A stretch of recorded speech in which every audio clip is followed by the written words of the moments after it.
I think you're the first person I've ever spoke with that does both the therapy and the mediation side of things. And I think it's a brilliant approach because if you, and I think you're alluding to this, if these clients of yours went directly into mediation or even considered mediation a possibility, the result of their mediation may not be as great as it was if they had gone through the therapy portion first, or mediation may not have even been an option because they're so emotionally charged. Mm-hmm. Yep, absolutely, 100%. And here's the thing I always say, look, you've got investment here in this co-creation or this relationship that you're already in.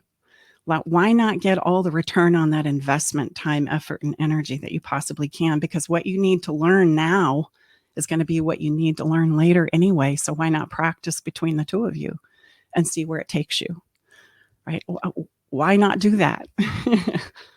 And because I think, don't you, and it's been said so many different ways, you take your baggage with you, you take your whatever is in your personality traits, you take that with you, and you're just going to get into another relationship with a different person. You're saying, let's spend the time to see if we can resolve those issues for both of them so they can continue on with a relationship they've already invested so much time and energy in. Yes, absolutely. And I like to use the metaphor of learning how to drive a car when it comes to relationships, right?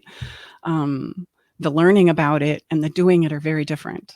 Just because I can understand, how far I need to park behind a park sign or a railroad track or how fast I can go on the roadway doesn't mean I can actually get in that car and drive.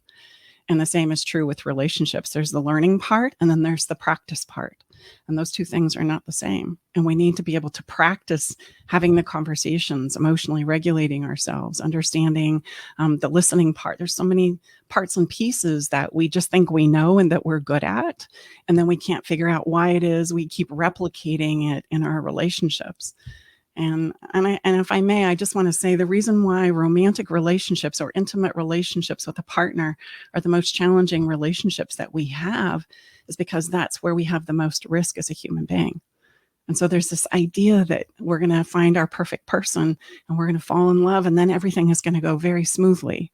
And nothing could be further from the truth. It is a romantic ideal. And I love the story too. But the reality is when all of a sudden I start to co-create with another human being, all of my physical, mental, spiritual, and financial well-being is on the line. And so what happens? We get into a relationship and all of my fears and insecurities come up. I always say, if you want to put your personal growth on steroids, just go ahead and get into a relationship. I promise you, it will take care of everything that you struggle with internally. And so this notion that somebody is going to be able to save me from that is very much a myth. You're going to have all of your unfinished business, fears, insecurities, flash. And then we don't want to be a jerk, right? We don't want to be the problem. We don't want to bring up things. And so we sit on this for as long as we possibly can. And then we start acting it out. And that's what starts to rock our relationships. And quite frankly, it's inevitable. And so I wish that we would study relationships like we do driving a car. Like it's okay for them to get bumpy and it's okay to drive off the curb and not really know how to back up yet and parallel park. But if you stay with it, you're going to get good at it. You're going to get really good at it and you're going to understand in it. And so it can stop being this mysterious, something that we blame